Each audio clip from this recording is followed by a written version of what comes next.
Welcome to This Week in Health IT. It's Newsday. My name is Bill Russell, former healthcare CIO for a 16-hospital system and creator of This Week in Health IT, a channel dedicated to keeping health IT staff current and engaged. Special thanks to Sirius Healthcare, Health Lyrics, and Worldwide Technology, who are our Newsday show sponsors, for investing in our mission to develop the next generation of health IT leaders. We set a goal for our show, and one of those goals for this year is to grow our YouTube followers. We have about 600 plus followers today on our YouTube channel. Why, you might ask? Because not only do we produce this show in video format, but we also produce 4 short video clips from each show that we do. If you subscribe, you'll be notified when they go live. We produce those clips just for you, the busy health IT professional. So go ahead and check that out. We also launched Today in Health IT, a weekday daily show that is on todayinhealthit.com. We look at one story each day and try to keep it to about 10 minutes or less, so it's really digestible. This is a great way for you to stay current. It's a great way for your team to stay current. In fact, if I were a CIO today, I would have all my staff listening to Today in Health IT so we could discuss it.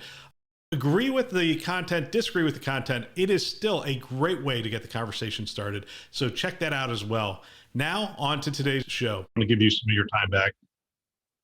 All right, it's Newsday, and we have Sue Schade with us today. Sue, welcome back to the show.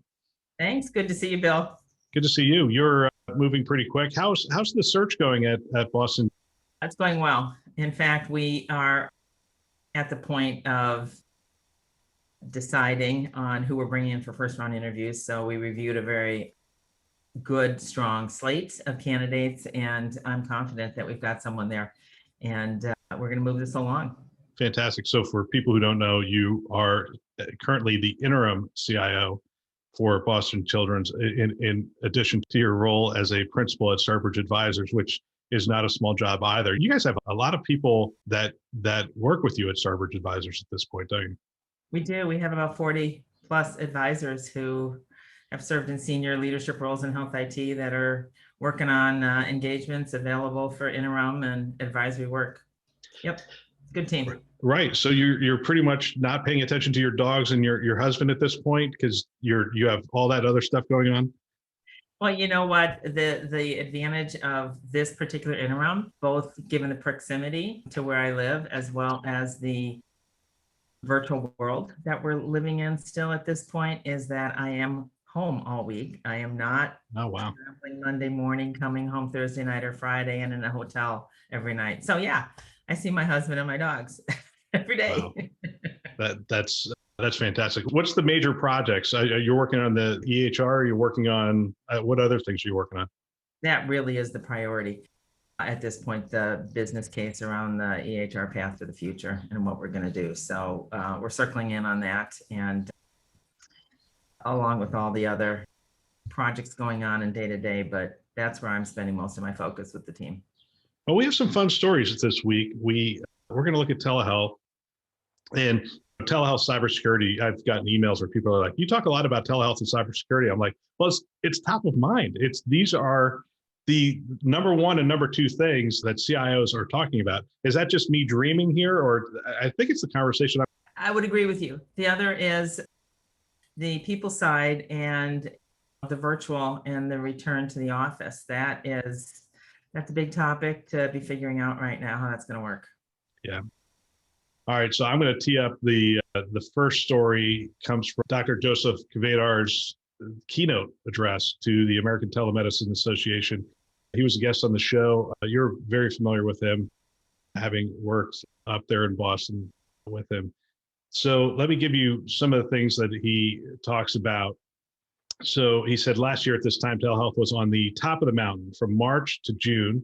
30% of all outpatient activity was conducted via telehealth, in contrast to 0.8% in 2019. 0.8%, 1% to essentially 30%. That's a huge jump. The virtual visit became the universally accepted concept, and by all accounts, patients loved it. Here are a few snippets from the COVID-19 Healthcare Coalition survey, of which ATA is a member. 83% of patients reported overall high-quality visits. 78% said the virtual care visits were with their regular provider.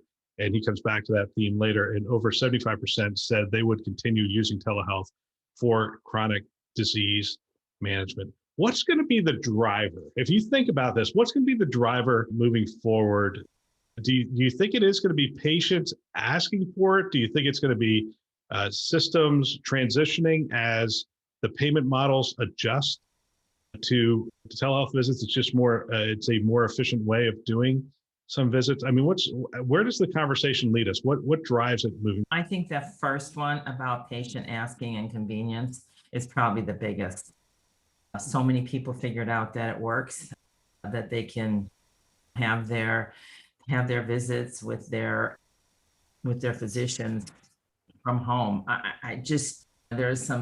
This is the article that has some stratification by age groups, right? Or is that the other article that we were going to talk about in terms of? Yeah, no, it is. The other article talks about this stratification. The younger population is absolutely asking for it.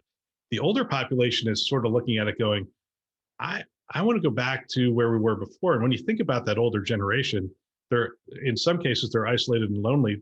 That visit to the doctor, when I talk to my parents, they're like, oh, we're going to the doctor today. That's an event for them. And they enjoy that event. I know, and maybe you're the one who has said, or someone else has said, their mother in particular, maybe not so much their father, elder, dresses up. It's a big thing to go to the doctor. If you're younger, you're working, you got commitments at home. It's like, okay, what time's my telehealth visit today? I got to just squeeze it in amongst everything else. So clearly convenience, I think, for not just young people, but many generations. And obviously the reimbursement, he's got something in there about the original legislation that still needs to pass relative to reimbursement. So that's got to go hand in hand with it. And he also talks about, now I'm going to confuse the two stories, the brick and mortar story, but I think Dr. Kvedar in this one also talks about physicians falling into their old ways. Yeah, just come back into the office. That's the way I see it. Yep. Right? And that's actually one of his big themes. So he goes on to talk about the numbers have come back. Commonwealth Fund said 50% less. Another survey by Fair Health Telehealth Tracker found that claims have dipped from 7% in January 21 to 5.9% in February. And he says this is about really the hybrid model sort of kicking in and all the normal return to what is common to us, what is familiar to us and whatnot. And he talks about an example of a dermatologist, and they say if they do the first visit for caring for acne via telehealth, they're more prone to do the second visit as a follow-up as a telehealth visit. But if the first visit happens to be an in-person visit, they're more likely to just schedule another visit for that person to come back. So there's sort of this magnetic pull. So that's one aspect. The other is reimbursements. And he says, when I talk to other provider organizations, I hear common themes dragging them back in to an in-person dominant care model. Themes such as filling beds and charging facility fees come up repeatedly, not to mention the threat of lower reimbursement for telehealth visits compared to in-person. This payment, and this is one of the things that the ATA is really heavily focused on, this and making sure that you can practice telehealth across state lines are two of the primary things I think they're focused on right now. But this payment model is one of those things that's going to be the sticking point. What do you think providers want it to look like going forward? I mean, is it truly reimbursement at parity? I would think it's reimbursement at parity. And I would think that provider organizations want to work with their patients over the full spectrum or continuum of care. So let's just go back to that bed point, filling beds. I mean, who's thinking that an outpatient in-person visit, an ambulatory in-person visit versus a telehealth visit is going to make a difference on filling beds? I mean, does that make sense? No, I mean, an ED visit would fill a bed, but not an ambulatory visit. Yeah, but ED visits are happening. You're not doing, Right. I agree. right? You're not scheduling a telehealth visit instead of an ED visit, right? So what's the right balance to really have patient-focused care over in the right care setting? So I see provider organizations, as long as there is the right reimbursement model, continuing to encourage and figure out how to support virtual care. And individual physicians working that into their cadence and their schedule. It's interesting as I look at this, because there's a call later on in this, and he says providers must resist the strong magnetic forces that draws them back to in-person brick and mortar world and find the right balance of in-person and virtual care, which I agree with. We need that balance. And it's not going to be everything's going to virtual care, because everything can't be done in virtual care. It's going to be some balance there. But then he says healthcare systems must. I love when I hear that.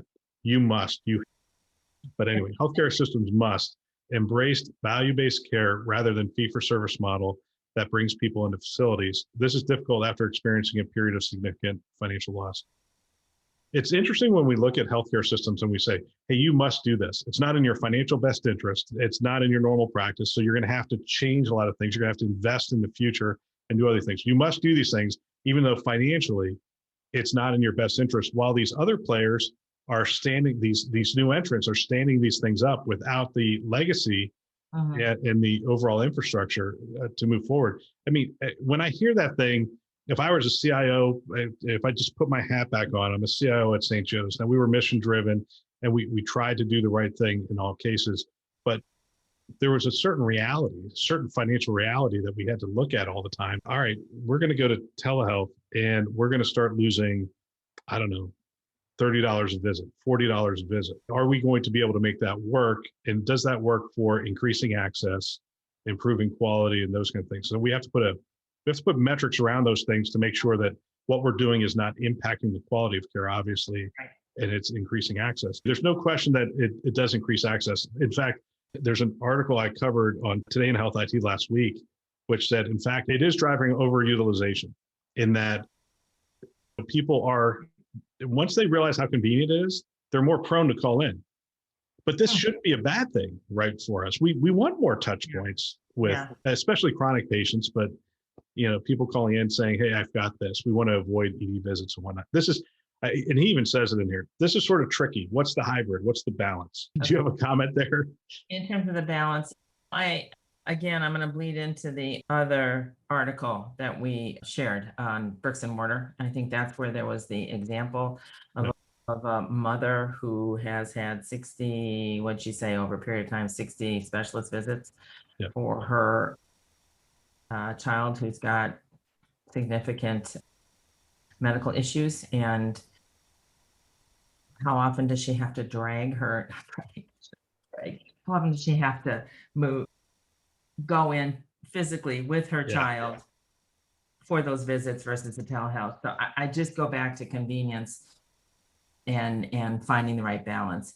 And the other thing is, as I'm sure you've seen in metropolitan areas that you're in, I can say it here in New England and specifically around Boston, a push to build out new ambulatory centers in the surrounding towns and suburbs, so that you're not driving in to the heart of Boston and all the traffic hassle.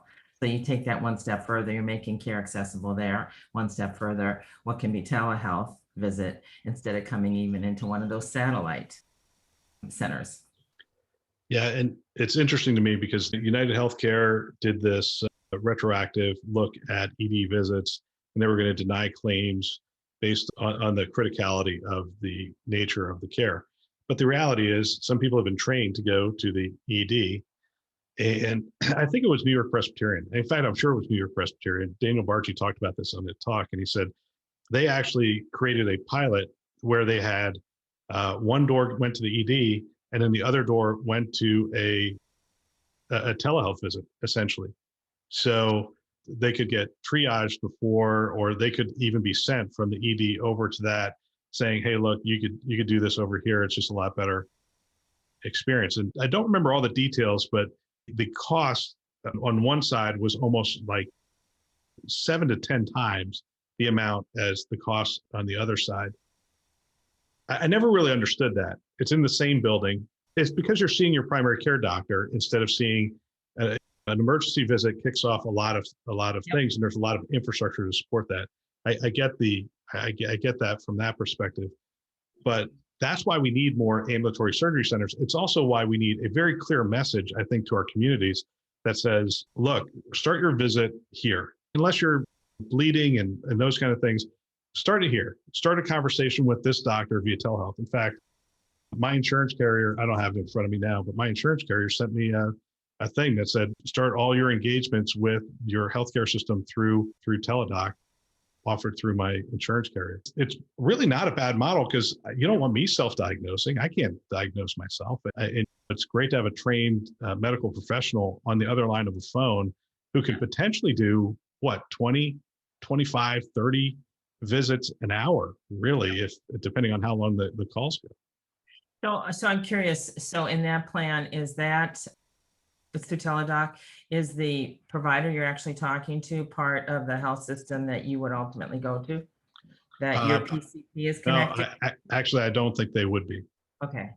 All right. So this is where I'm not familiar with how all these telehealth companies are working from a model perspective, but provider organizations want you in their system, right? And they want you to enter in their system. So if there's the partnership between those telehealth companies and the provider system, the health system, so that it's a smooth transition, maybe a front end triage, right, through a provider, and then you get to someone in your system. Yeah. Is that the way it works? Yep. Well, yeah. I mean, when you think about it, United Healthcare, which happens to be the plan that I'm on, we're essentially paying them so much per month. So that's what they're on the hook for. And they've done the analysis from a financial standpoint, maybe not even an access or quality of care standpoint, but they've done it from a financial standpoint to say, look, we can reduce the number of visits to the provider by offering this service in the middle. And there's a fee associated with it. And yes, from a patient standpoint, there is going to be a continuity of care that's, right, I think, lost in that model. Right. Yeah. I'm smiling because the whole interoperability, continuity of care is something that my husband and I have experienced very personally in the recent period after a couple ED visits and hospital admissions in hospitals not part of the system that we are connected to. So trying to get the right people talking to each other and the records over and what tests were done and what were the results. It's like, I could write a whole blog on this at some point. I just haven't done it yet, Bill. Well, Dr. Kvedar does make this as a point. He said, I recently talked to a friend who works at one of the largest national payer organizations, which led to an important insight. From January through October of 2020, local providers, local healthcare providers, your doctor, generated 96% of their telehealth claims, and only 4% came from the national providers, which is the Teledocs, the AMWells, and others. Compare that to 2019, when 54% of the claims were from national providers, and obviously 46 would have come from the local healthcare providers. And he said the trend is moving back in that direction right now. To the national providers? To the national providers, once again. Now, there's a lot of ways we can address the continuity of care between a telehealth, or between a Teledoc and an AMWell, and going to the local provider. If they are FHIR enabled and we have decent systems on both sides, we should be able to move those records and the notes back and forth pretty easily, I would think. But the other way to do it is to have local healthcare providers provide the right hybrid model that works for their community. And I think it's going to be different, right? It'll be different depending on what market you live in. Yeah. Well, and you're not always going to be, this was our case, you're not always going to be in your market when you need that care, at least if it's an ED kind of visit. So. Yeah, we'll see. Yes. My mother is looking forward to going back to her doctor. And that's one of the things this brick and mortar story talks about. Patients are looking to go back to brick and mortar post-pandemic, and they cite a HIMSS study. So the HIMSS study said essentially that 60% of patients want to return to the pre-pandemic experience. By the way, I think part of that is we want to return to our pre-pandemic experiences just in general. Exactly. I don't know that it's 60% really want to go back to sitting in traffic and trying to get to a doctor's appointment. But I use the sitting in traffic because of where I live. Because where you live, exactly. a little over 2,000 participants between March and April of 2021. And they asked them those series of questions, but they also found that Gen Z and millennials were most likely to open a telehealth visit. 47% of millennials saying they would prefer telehealth over in-person visits once the pandemic has ended. But these are the healthy, are the young invincibles, I think was the category that the people that don't need healthcare all that often. They're saying, look, when I do, it's usually not chronic care. It's usually not, I just want to talk to a doctor about fill in the blank. Yeah. Yeah. I go back to the balance. How do they characterize the silent generation, the baby boomers? Okay, we're baby boomers, not the silent generation, but my husband's got a series of appointments scheduled with specialists, subspecialists, and we're just looking at what's the right balance. When does he need to be seen and touched by them with some associated monitoring and tests? And when can it be, hey, we're going to call, we're going to review the results on the phone, and we're going to decide what's next.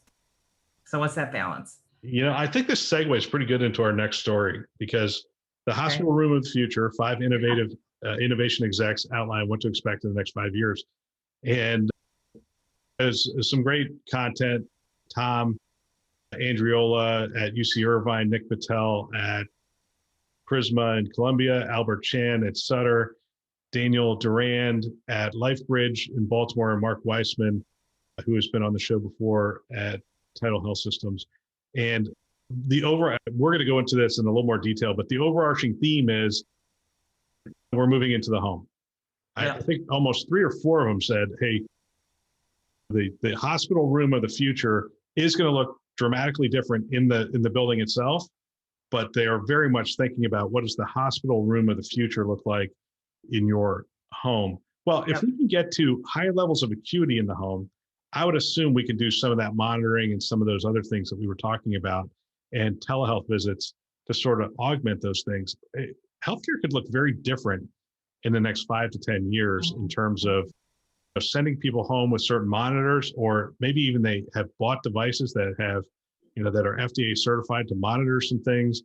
And we're getting more signal back from them on an ongoing basis, where it's not as required for them to come into the office and we can see them via telehealth. Mm-hmm. So it'll be interesting. I think what you described, the experience for your husband, will be different hopefully in 5 years, but definitely in 10 years. Yeah, absolutely. When I teed this article up with you and sent it to you in advance, it is what you're saying in terms of what is that balance, what's that spectrum, what a hospital room is going to look like, what are we going to do in the home. And there's still new hospital buildings happening. We've got one opening up at Boston Children's Hospital next summer. It's the Hale Family Building. It's been in the planning for over 10 years. It's 11-story, 700,000 square foot building. And we will, once we have those inpatient rooms open, there will be some retrofitting of rooms now in the current building that are double rooms into private rooms. I think that's a common trend when you see new inpatient facilities opening up. But you're also going to see, I think, much more of the high-end ICU care in hospital buildings going forward. I know we have every room, I think, in our new building is going to be ICU capable. So that's a trend in new hospital buildings. So another point that I think that I want to make here is, and I went through this when I was CIO at Brigham Women's Hospital, and we opened up in 2008 the Shapiro Cardiovascular Center, which was new inpatient beds and procedural areas and ORs. And we had a visioning. I remember we had a visioning session where we tried to project what's care going to look like in 30 years. Okay, and this was probably in 2005. So do you remember 2005 or 2008 or 2010 and trying to predict 30 years out? It's nearly impossible, right? So how do organizations and CIOs plan for the future with the technology evolving as fast as it is? Right.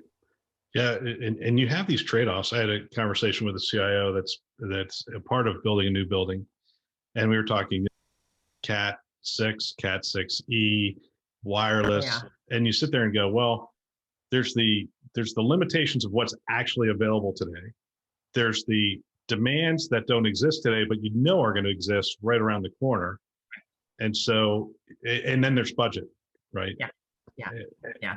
And so there's a lot of trade-offs you have to make in terms of, yeah, we know it's going in this direction, but this is all we can do today. This is all we can afford today. This is all we can do today. You want to make sure that the physical, whatever is physical in the walls, in the building, can handle as much as it possibly can, because it's going to require more later. Right, right. Deja vu here. When we were planning that building back in the 2000s, we had an issue as the wiring was advancing Cat, which I think it was Cat 5 then, and we had to make a decision. This is what we can do right now. We know what's coming, but it's too late to make that switch given the stage of the building. So those are just some of the challenges you have to deal with technology. But let's talk about some of what's in this article. So Tom has some good stuff in here. He said, switching gears to the traditional hospital setting. So this is the room in the building. We're seeing significant opportunity for improvement for both medical professionals and patients. For patients, we're seeing creating better experiences in their stays through personalization of the room amenities and services, tiny home concepts to better accommodate families, and solutions using IoT, AI, and wearables that make the room more quiet, safe, and even provide for mobility where appropriate. Yeah, that's one of the things I think I would love. I've been in a hospital room, I think twice in the last year. They're still loud. There's still a lot of beeping and buzzing and that kind of stuff. Yeah. You would think we'd be past that by now, because no one's listening to it except for me, the patient. I mean, I know they're watching it somewhere else, but you want to sleep while you're in the hospital. That was exactly the experience a couple of weeks ago. Small room, double room with another patient, a lot of beeping, a lot of monitoring. There was the ability to order room service on your schedule, food service, the restricted diet. I think we should be past that. You're absolutely right. When I think about hospital rooms, though, the importance of the amenities and the service, the accommodating families, I do think going forward, hospital beds are going to be more and more and more the really seriously ill ICU beds. And some of those amenities and services really don't make a difference. It's how is that room fitted out to best take care of that patient? But I think we need to be accounting for the convenience, the services, the amenities at the same time. You know, I like his perspective, because he then goes on to talk about the care professionals. And he said, technology will offer more intelligent real-time delivery of data to where they are and not confined to a single place, for example, to a nursing station. Voice assistant where wearable-based alerts will be used to monitor for sounds that indicate a patient safety issue or immediate alert for the care team. Mobility and miniaturization will also allow for more services to happen in the room, allowing for shorter cycle times and reduced risks. And finally, if we can figure out the great balancing act around augmented intelligence, we can do a better job making the right decision for the patient at the right time, while having better predictive capability to minimize adverse events. And that's one of the promises of data, right? So that we're going to be able to look at the data over a larger population and be able to say, look, we anticipate a code blue event before it actually happens. And we anticipate a fall before it actually happens. We've been advancing those technologies for years in healthcare and in the rooms. And the promise is that we have more data, we have access to more data, and we're building out more AI models that we might be more predictive and be able to deliver that. But then there's the other aspect where he talks about delivering it to where the physician's at. So the physician no longer has to be at a certain location to receive the alerts in a timely fashion. These are challenging things for CIOs, aren't they? They absolutely are. Scroll to Daniel Durand from LifeBridge. I think he had some good points here where he talks about clinical, he's the chief clinical officer, he's a physician at LifeBridge Health in Baltimore. Clinical innovations will involve gathering ever more signals from the patient, infrared sound, electrophysiology, pulse oximeter, facial expression, to be sifted in real time through machine learning algorithms that will help physicians refine their understanding of diagnosis and prognosis in ways we can only imagine today. I think that's critical. And I'm just going to take it back. I feel like I'm always taking it back to some practical experience. I watched the video this morning and I'm going to share it on social media today. It's a video that's now available on the Hale building that we're opening up next year at Children's Hospital. The two leaders featured in it are the chief nursing officer and the EVP, well, the EVP for patient care, family services, and the EVP for health affairs. And the EVP for health affairs, Dr. Peter Lawson, talks about the space when he's walking through in this video and how the space is designed. He talks about being in the OR and I have what I need here, right? So that the space works for me. And I'm thinking to myself, okay, CIO, we've got to make sure that technology works for him and all his colleagues as well. So that, as he says in the video, the space works, I can do my job. I can focus on doing my job. So we need space and technology designed so that the clinicians can do their job. And what Daniel Duran here is talking about in terms of more information at the bedside for the clinician to use in caring for the patient is also part of the future. And so it's kind of a whole different work stream, if you will, than the amenities, the services. How do we make it convenient for the patients and the families? It's interesting as I think through that. There's a challenge here, right? Are we just going to wait for those capabilities to show up in our EHR, which is our EHR providers are going to build out some of those capabilities for sure. And they have a vast data store, not only from our health system, but also from other health systems. When you think about some of the data stores they can pull together. Are we going to look to a third party, Health Catalyst or someone like that, who also has a fair amount of data and really has built out a secondary type system that can collect information not only from the EHR, but from other ancillary systems? Mm-hmm. And are we going to have to look at those systems, especially when we start thinking about social determinants of health and social factors and bringing all that data in? And then the other thing, so our EHR providers can do it. It's going to be a third party. I don't think we can rely on public health. I don't think we're going to get a lot of great things out of the government at this point. I think they have a lot of things to work on. They have a lot of table stakes and basics to work on. You're right. Public health infrastructure. So we're not going to see it there. But one of the things that just strikes me is we're going to have to become, health systems are going to have to become, this is going to sound silly because it's so obvious and it was obvious 10 years ago, but we're going to have to become data ninjas. I mean, we're going to have to be so good at data that bringing it in from disparate sources, essentially making that data usable, identifying the places where we have to clean the data up and whatnot, and then feeding that into these models and understanding the ramifications of feeding that into the models. Yeah. And the bias that exists and all those things. So we're going to have to be really, really good at data. Is that something we're going to be able to build out internally, or is that something we're more and more going to have to rely on external third parties to help us with? I think it's a combination. And it's a great question. One of the things that I'm starting to think in the past, you'd think build versus buy. I think it's John Halamka who talks about build, buy, partner.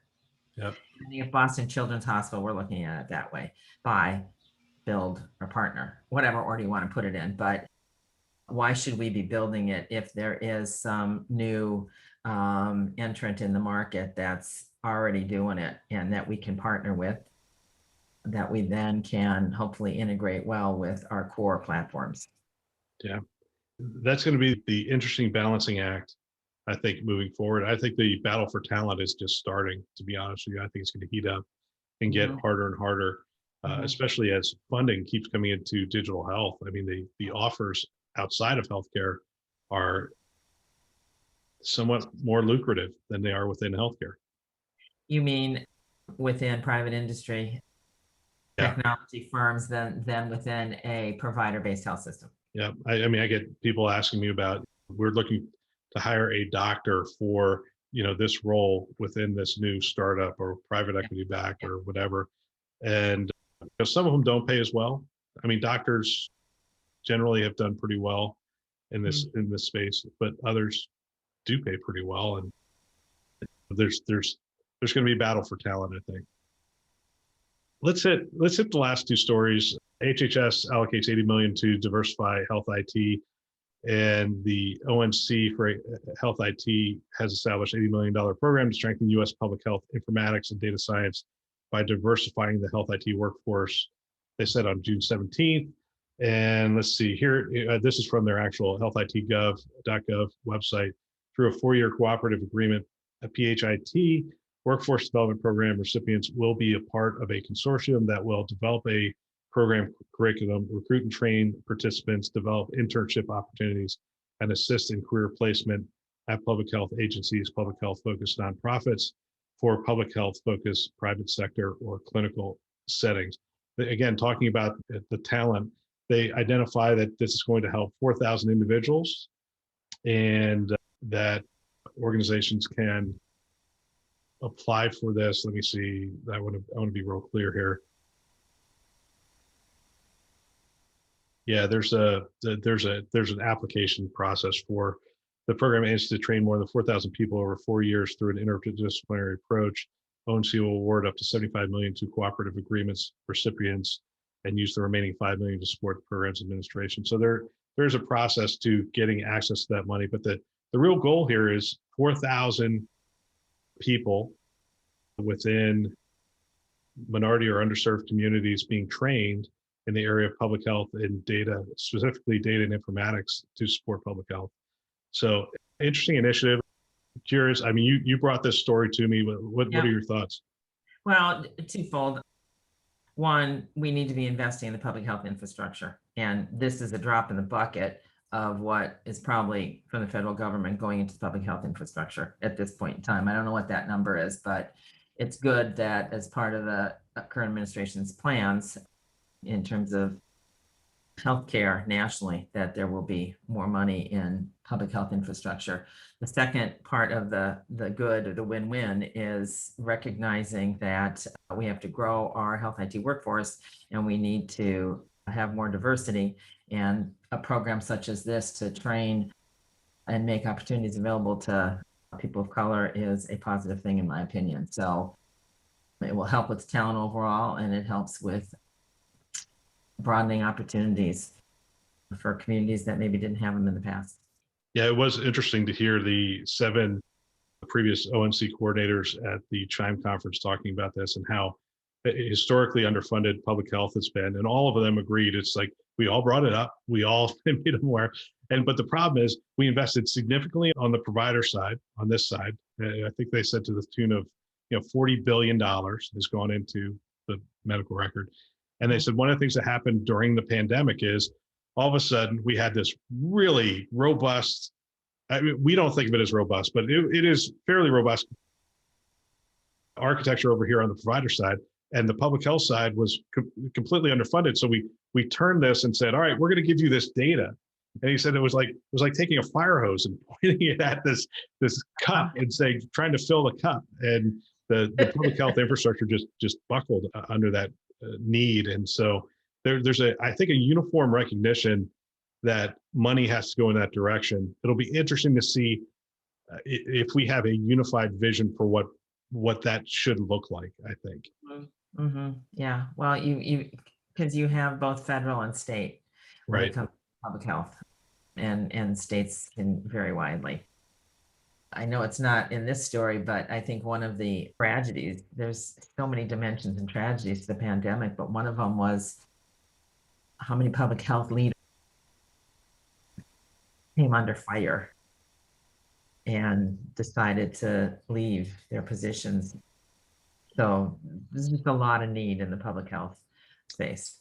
Yeah, I think you have to take everything with.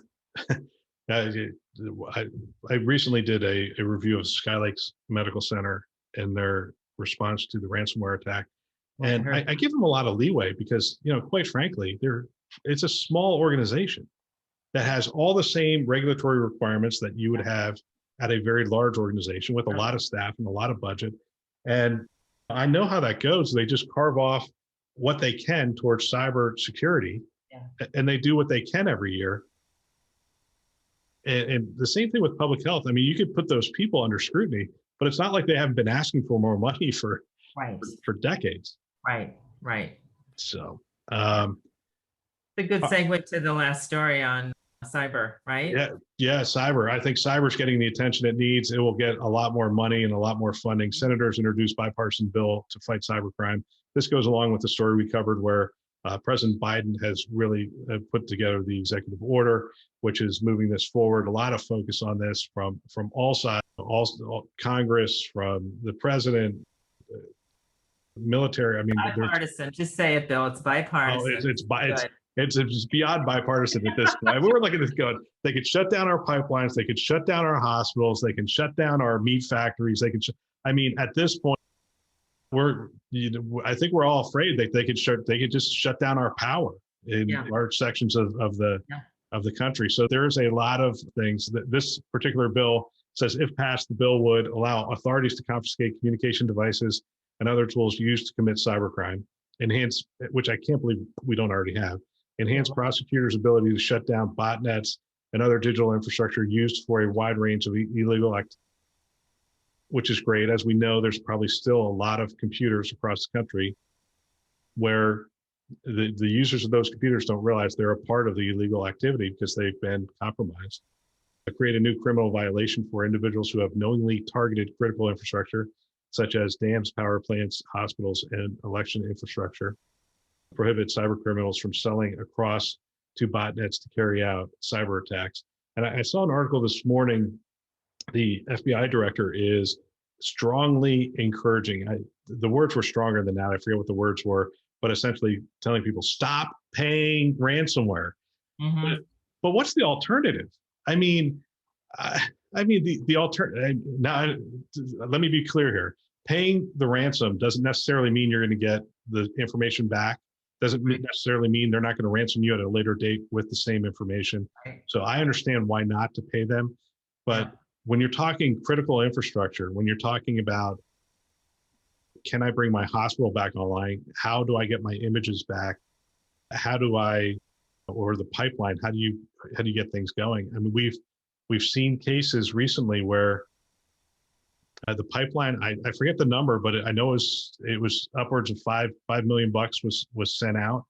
And I think the meat packing situation was another $5 million that was sent. So I don't want to put you in this spot of saying, what do you do? But it's a tough spot. And I think this is a conversation you need to have before you're ransomed. Exactly. And I think the series you've done, I may have listened to all of them. Maybe I'm a little behind on your podcast given my schedule, but you did a lot of good coverage on ransomware and cybersecurity and preparedness. And that's where the focus needs to be. How do you get ahead of it? How do you prepare? It caused me to revisit where we are with Boston Children's and looked at some stuff, and I'm relatively confident. Can you ever be truly confident in terms of your preparations? But I think you've done a great service to the industry. Let me say that, Bill, by highlighting this and educating everybody and focusing on the preparedness piece. Well, I am very happy to see that it is getting more, let's say, coordinated national attention with this legislation potentially. I see that one of my senators, Sheldon Whitehouse, I live in Rhode Island, is one of the ones who introduced this bill with Senators Richard Blumenthal of Connecticut and Lindsey Graham of South Carolina.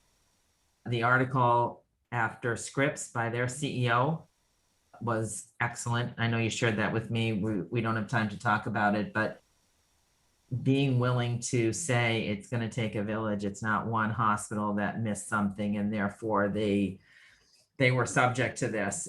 Everybody's vulnerable to some extent, and how are we going to combat this together? Yeah. And last week on This Week in Health IT, we had Carl West on. That was a great episode. And on Friday, we had Mitch Parker, both who are pretty active out on social media. And I like where I just like the experience they bring. And I like the fact that they believe that we can fight this with with sharing, with knowledge, with helping each other down the road. This is not an area of competition. This is an area Not where at all. we Not are, at all. where Yeah. we're trying to help each other, and that goes across industry lines as well. So thank you for flagging those. I haven't listened to them. I've been listening to the Today snippets, but historically, and from being a CIO, it's not something you talk about publicly because you do not want to show your organization's vulnerabilities if you have any, right? And everybody does. We know that. So I think we have to figure out how's that crime sharing going to happen across industry so it does, and talk about what we can talk about with each other. Absolutely. Sue, thank you for taking some time to sit down with me. I appreciate it. I know that you have a lot more time when you're not in these interim roles, but I also know that you love doing these roles and serving these great organizations. So I'm helping them. They're happy with what I'm doing. We're moving the ball along. We're going to find the right next permanent person. And always happy to talk to you and share with others. We have to learn together, right? Absolutely. All right, Sue, back to work. Thanks, Bill. Thanks. What a great discussion. If you know of someone that might benefit from our channel, from these kinds of discussions, please forward them a note. Perhaps your team, your staff. I know if I were a CIO today, I would have every one of my team members listening to this show. It's conference level value every week. They can subscribe on our website, thisweekhealth.com, or they can go wherever you listen to podcasts, Apple, Google, Overcast, which is what I use, Spotify, Stitcher, you name it, we're out there. They can find us. Go ahead, subscribe today, send a note to someone, and have them subscribe as well. We want to thank our channel sponsors who are investing in our mission to develop the next generation of health IT leaders. Those are VMware, Hillrom, StarBridge Advisors, Aruba, and McAfee. Thanks for listening. That's all for now.